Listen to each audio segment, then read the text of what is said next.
Hi welcome back to my channel. ఈ రోజు కథ నా ప్రణయ సఖి 17వ భాగాన్ని వినేద్దాం.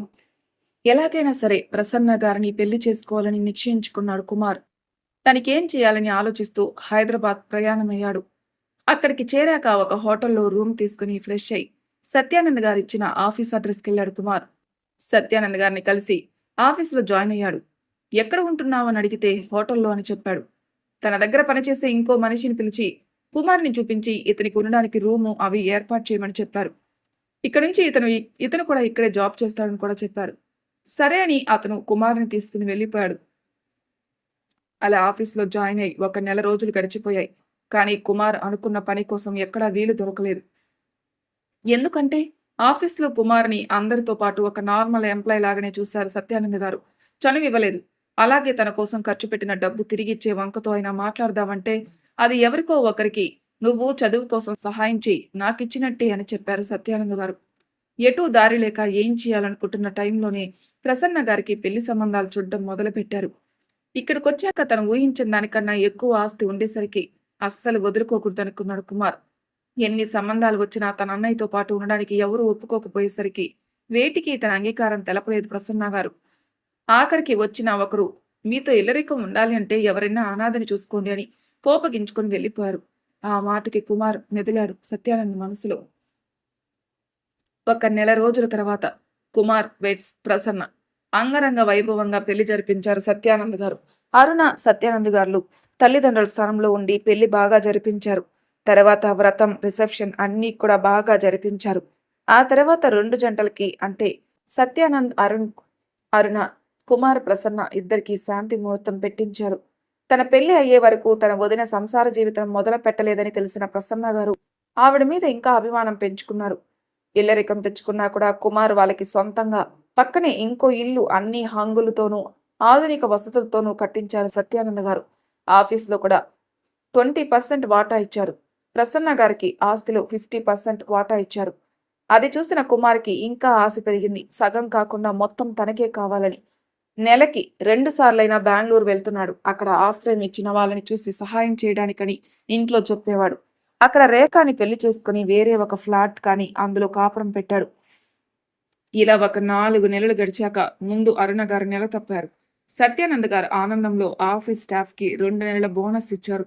అది చూసిన కుమార్ అబ్బో, నెల తప్పంగానే బోనస్ ఇచ్చాడు, ఇక పుడితే ఆస్తంతా వాళ్ళకే రాస్తాడేమో అని రగిలిపోయాడు. తర్వాత నెలకి ప్రసన్న గారు కూడా నెల తప్పారు.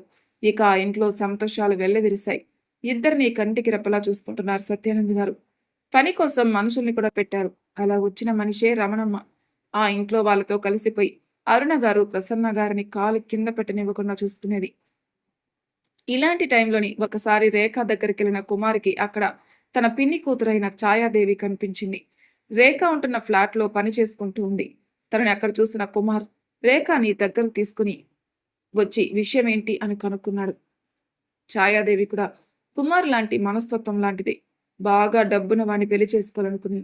అలా ఒకరిని ఇష్టపడి శారీరకంగా దగ్గరైతే ఖచ్చితంగా పెళ్లి చేసుకుంటానని తొందరపడింది. వాడు అనుభవించాక నాకు ఇలాంటి మామూలే, నేను నిన్ను పెళ్లి చేసుకోను అని వదిలి వెళ్ళిపోయాడు. తర్వాత తను గర్భవతి అయింది. ఇంట్లో నుంచి తల్లి తండ్రి గెంటేశారు. బిడ్డను కనే వరకు ఒక ఆశ్రమంలో తలదాచుకుంది. తర్వాత తనకి బిడ్డకి కావాల్సినవి ఖర్చు అంతా తననే సంపాదించుకోమన్నారు ఆశ్రమం వాళ్ళు. ఇదిగో ఇలా ఉంది ఇప్పుడు పరిస్థితి అని చెప్పింది. వెంటనే కుమార్కి ఒక ఆలోచన వచ్చింది. రేఖని ఛాయాదేవిని కూర్చోబెట్టుకుని తన ఆలోచన ఇలా చెప్పాడు. చూడు, ఇప్పుడు అక్కడున్న ఇద్దరు కడుపుతో ఉన్నారు. ఆ అరుణ కడుపు పోగొట్టి మళ్ళీ పిల్లలు కలగకుండా చేసి ప్రసన్నకి పుట్టిన పిల్లల్ని వాళ్ళకి దగ్గర చేయాలి, లేదా దత్తత తీసుకునేలా చేయాలి. దానివల్ల మనకే లాభం. ఈలోపు వాళ్ళని శాశ్వతంగా తప్పించాలి అన్నాడు. అంతా బాగానే ఉంది, కానీ దత్తత తీసుకున్నాక ఇంకా వాళ్ళని చంపటం ఎందుకు అంది రేఖ. వాళ్ళని తప్పిస్తేనే ప్రసన్నాన్ని తప్పించడం వీలవుతుంది. అప్పుడే మనం కలిసి ఉండడం కుదురుతుంది అని చెప్పి ఛాయా వైపు చూసి, దీనికి నీ సహాయం కూడా అవసరం. నాకు సహాయం చేస్తే నువ్వు నీ కొడుకు కూడా లైఫ్ అంతా ఇబ్బంది లేకుండా చూసుకుంటా అని చెప్పాడు. అసలే డబ్బంటే పిచ్చి, ఇంకా వచ్చే అవకాశం ఎందుకు వదులుకోవడం అనుకుని సరే అంది ఛాయాదేవి. నిన్ను నా చెల్లెలుగానే పరిచయం చేస్తాను, కానీ భర్త చనిపోయాడు, అత్తింటి వారు వదిలేశారని చెప్తాను. నేనేం చెబుతానో దానికి తగ్గట్టు ఉండు అని చెప్పాడు కుమార్. తర్వాత రోజు ఛాయాదేవిని తీసుకుని హైదరాబాద్ వచ్చాడు. సత్యానందని కలిసి ముందుగా అనుకున్నట్టు చెబుతాడు కుమార్. వాళ్ళు అవసరమైనప్పుడు నన్ను ఆదుకోకపోయినా, తోడబుట్టకపోయినా చెల్లిగా చూసుకున్న మనిషిని ఇలాంటి పరిస్థితిలో వదిలి రాలేకపోయాను. అందుకే ఇక్కడ ఏదో ఒక పని చేసుకుంటుందని తీసుకొచ్చాను బావగారు. అదీ కాక ప్రసన్నని ఇప్పుడు జాగ్రత్తగా చూసుకోవాలి. మీరు చూసుకోవటం లేదని కాదు, నాకు కూడా ఉంటుంది కదా అంటాడు. సరేలేండి బావగారు. మీ భార్యను చూసుకోవడానికి కూడా ఇంతలా అడగాలా? అయినా మీ చెల్లిని కూడా ఇక్కడే ఉండనివ్వండి. ఒక మనిషిగా, పని మనిషిగా కాదు అన్నారు సత్యానంద్ గారు. అలాగే మరి అక్కయ్య గారికి కూడా అని అంటాడు కుమార్ అరుణ గారిని ఉద్దేశించి. నా మాట ఎప్పుడు కాదు అనదు తను. మీరు మిగిలిన పని చూడండి అని చెప్తారు సత్యానంద్ గారు. కోటలో పాక పడింది అనుకున్నారిద్దరు. అలాగే వెళ్లి ప్రసన్న గారికి కూడా ఛాయాదేవిని పరిచయం చేసి తన పరిస్థితి చెప్పాడు. ఛాయాదేవి విషయం తెలిసి బాధపడ్డారు ప్రసన్న గారు, ఇటు అరుణ గారు కూడా. ఇక ఛాయాదేవికి ఇంటిని చూసే మనిషిలో మళ్ళీ ఆశలు రేగాయి. సత్యానంద్ గారిని చూశాక అవి ప్రాణం పోసుకున్నాయి. అన్న చెప్పినట్టు చేస్తే జీవితం గడపడానికి డబ్బిస్తాడు. అదే అతన్ని మన చేతుల్లో పెట్టుకుంటే డబ్బు మన చేతుల్లో ఉంటుంది అనుకుని. కానీ అప్పుడే బయట పెట్టకూడదు మన ఆలోచన అని మౌనంగా ఉండిపోయింది. ఇక ఇంటిలో చేరిన ఒక కొన్ని రోజులు ఇద్దరు సైలెంట్గా ఉన్నారు. ఒకరోజు ఛాయాదేవి కుమార్ని అడిగింది, ఇంకా ఎన్ని రోజులు అన్నయ్య అని. చూడు ఛాయా, మనం వాళ్ళ బలహీనత మీద కొట్టాం కాబట్టి ఇప్పటి వరకు అనుమానం రాలేదు. అదే విధంగా చెయ్యాలి ఏం చేసినా అన్నాడు. బలహీనత ఏంటది ఛాయాదేవి? బంధువులు మోసం చేయటం, చెల్లెల్ని బాగా చూసుకోవటం, ఇది సత్యానంద్ బలహీనత. నేను కూడా అతని లాంటి వాణ్ణి అని నమ్మాడు. అందుకే నన్ను ఎక్కడా అనుమానించలేదు అన్నాడు కుమార్. నా మీద ఎంక్వైరీ కూడా చేశాడు. కానీ ఎక్కడా దొరకలేదన్నందున మంచితనం అనే ముసుగు వల్ల అతను ఉత్తిని ఏమీ చేయలేదు పెళ్లి. నేను ఎలాంటి వాడిని ఏమిటని బెంగళూరు వెళ్ళి ఆరా తీశాక చేశాడు. నా గురించి అక్కడ ఎవరికి పూర్తిగా తెలియదు కాబట్టి సరిపోయింది. అదే ఎవరైనా ఒక మాట తప్పుగా కానీ అనుమానం వచ్చేలా కానీ చెప్పుంటే పుట్టు పూర్వత్రాలు బయటికి లాగేవాడు. అలా జరగలేదు కాబట్టే మనం ఇప్పుడు జాగ్రత్తగా ఉండాలి అన్నాడు. ఇక నుంచి నువ్వు వీలైనంత వరకు వదిన మరదలు ఇద్దరు ఒకే చోట ఉంటారు కాబట్టి నెమ్మదిగా సత్యానంద్ చూపు నీ వైపు తిప్పుకో. దానివల్ల మనకి చాలా ఉపయోగం ఉంది. అతని పనుల్లో సహాయం చేయటం, వంట లాంటివి, సరేనా అన్నాడు. వెతకబోయిన తీగ కాలికి దొరికినట్టు తన అన్న కూడా అదే చెప్పేసరికి సరే అంది. ఇక్కడ కుమార్ ఉద్దేశం కొంచెం ఇద్దరి నుంచి, అంటే అరుణ గారు ప్రసన్న గారి నుంచి సత్యానంద్ గారి దృష్టి తప్పించాలని. అలా అయితేనే అరుణ గారి విషయంలో తను అనుకున్నది చేయగలమని. కానీ ఛాయాదేవి మాత్రం తనకు అనుకూలంగా మార్చుకోవాలనుకుంది కుమార్కి తెలియకుండా. ఇలా ఎవరి ఆలోచనలో వాళ్ళున్నారు. అనుకున్నట్టుగానే ఛాయాదేవి ఇంటిలో అరుణ గారికి సహాయం చేస్తూ అక్క అంటూ ఆవిడ వెనకాల తిరుగుతూ నమ్మకం సంపాదించుకుంది. బావగారికి టిఫిన్ పెట్టాలి, రెడీ చేయి. భోజనానికి వస్తారు, రెడీ చేయి. బట్టలు ఇవ్వాలి, కొంచెం చూస్తూ ఉండు, పిలుస్తారు అంటూ నెమ్మదిగా సత్యానంద్ గారి పనుల్లో కూడా కల్పించుకుంది. కుమార్ కూడా ప్రసన్న గారితో నా బాబు ఏం చేస్తున్నాడు, నాన్నతో మాట్లాడతానని అంటున్నాడా అంటూ ఎప్పుడూ తన దగ్గరే ఉంటున్నాడు. అది చూసిన ప్రసన్న గారు తన మీదున్న ప్రేమకి పొంగిపోయారు. సత్యానంద్ గారు కూడా అరుణ గారితో అలాగే ఉండడం వల్ల ఆయన కూడా కుమార్ మీద ఎక్కడ అనుమానం రాలేదు. అలా అరుణ గారికి 6వ నెల, ప్రసన్న గారికి 5వ నెల వచ్చింది. ఒకరోజు అరుణ గారు టిఫిన్ చేయడానికి కూర్చుంటుండగా కుర్చీ విరిగి కింద పడిపోయారు అరుణ గారు. పూర్తిగా పడేలోపు రమణం వచ్చి ఆమెను పట్టుకుంది. ఈలోపు సత్యానంద్ గారు కూడా వచ్చారు ఏమైందని. ఈలోపు వంటగదిలో నుంచి ఛాయాదేవి టిఫిన్స్ అన్ని టేబుల్ మీద పెట్టడానికి ఒకటికొకటి తీసుకుని వస్తుంది. ఆవిడ వెళ్ళి, బావా ఆ కుర్చీ విరిగిపోయింది, అక్క కింద పడింది, ఏమైందో ఏమో ఒకసారి డాక్టర్కి చూపిద్దాం అంది. ఛాయాదేవి పిలిచిన బావా అనే పిలుపుకి రమణమ్మ ఆశ్చర్యపోయింది. ఎప్పుడూ బావగారు అనేది కాదు కదా అని. అరుణ గారిని పడుకోబెట్టి నాకు ఏమీ అవ్వలేదు అన్న వినకుండా డాక్టర్ని పిలిపించారు సత్యానంద్ గారు. డాక్టర్స్ వచ్చి ప్రాబ్లం లేదన్నారు. మరోసారి జ్యూస్ తాగే టైంలో ఆరెంజ్ జ్యూస్ అని బొప్పాయి జ్యూస్ పెడుతుంది ఛాయాదేవి టేబుల్ పైన. అరుణ గారు తాగే టయానికి రమణమ్మ వచ్చి దేవమ్మ అది కాదు ఇది అని గ్లాస్ వేరేదిచ్చింది.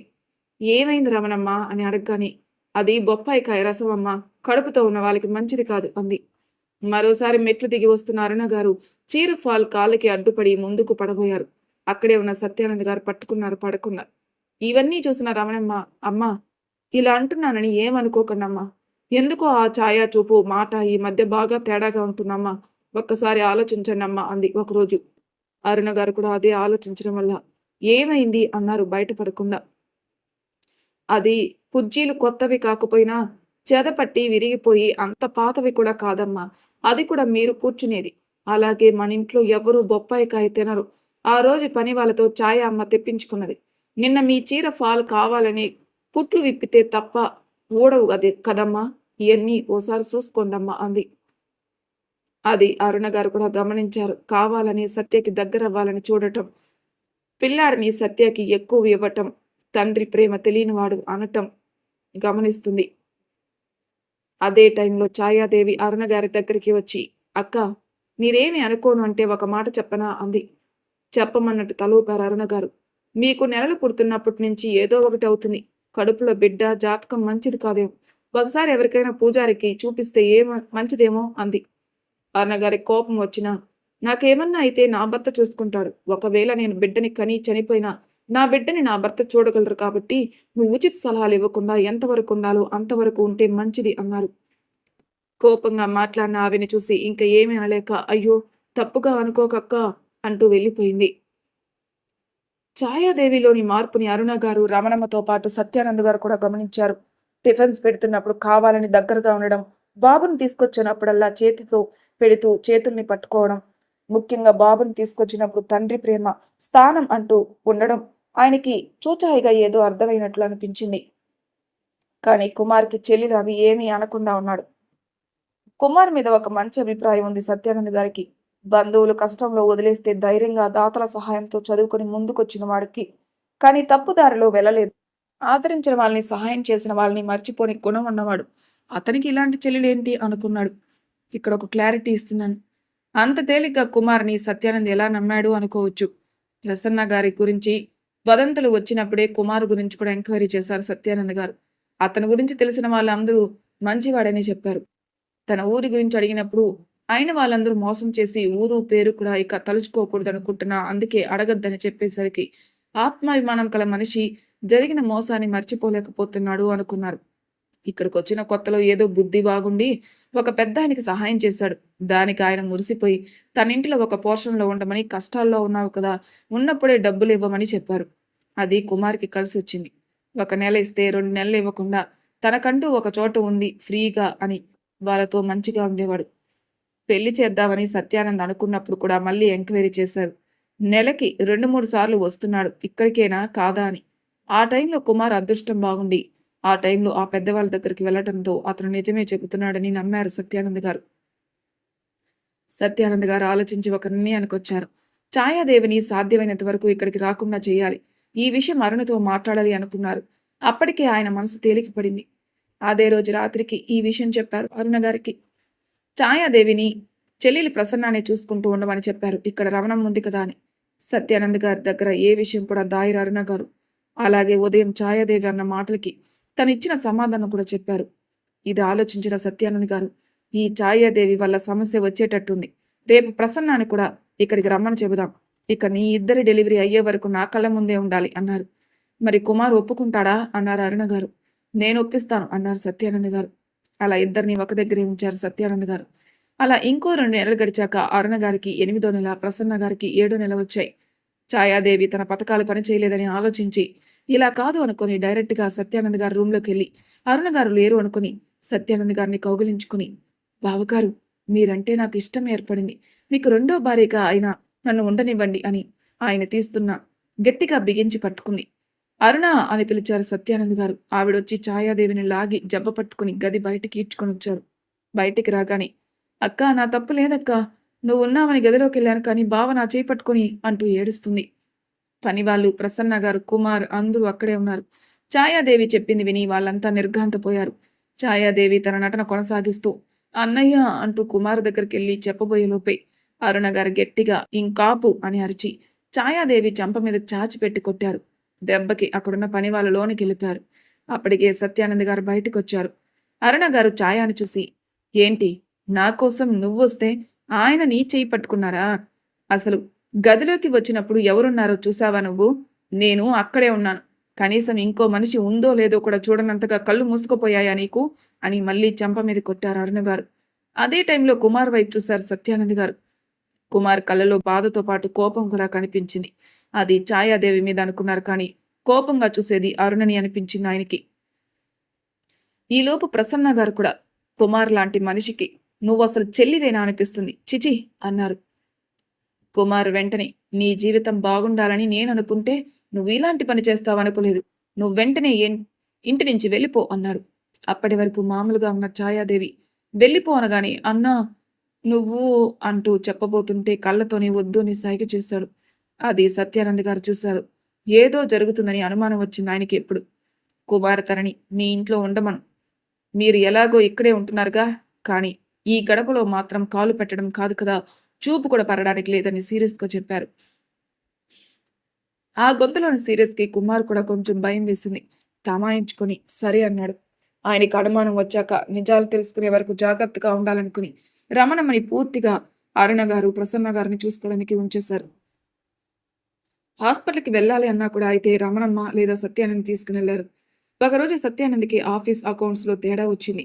డబ్బు ఇవ్వాల్సిన వాళ్ళు ఇవ్వటం లేదని కనుక్కుంటే వాళ్ళేమో మీ ఆఫీస్ నుంచి ఒక మనిషి వచ్చి మీరిమ్మన్నారని తీసుకునెళ్లారని చెప్పారు. కానీ ఆఫీస్ అకౌంట్‌లో డబ్బులు లేవు. అలాగే ఎంప్లాయీస్ కూడా సాలరీ కరెక్ట్‌గా రావడం లేదని వచ్చారు. ఇదంతా ఏంటి అనుకుని ఆ సెక్షన్ ఎవరు చూస్తున్నారని ఆరా తీస్తుంటే పేరేమో ఒక సీనియర్ ఎంప్లాయీ అని ఉంది, కానీ అతను రిటైర్ అయ్యి 2 సంవత్సరాలవుతుంది. అతని పేరు మీద ఎవరో చేస్తున్నారని అర్థమైంది, కానీ ఎవరు అని తెలియలేదు. ఆఫీస్‌లో ఉండలేక ఇంటికి బయలుదేరాడు సత్యానంద్. అదే టైంలో ఛాయాదేవి ఒక్కతే వెళ్తూ కనిపించింది. తనకి ఇక్కడ ఎవరూ తెలీదు కదా అనుకుని వెనకాలే వెళ్లారు సత్యానంద్ గారు.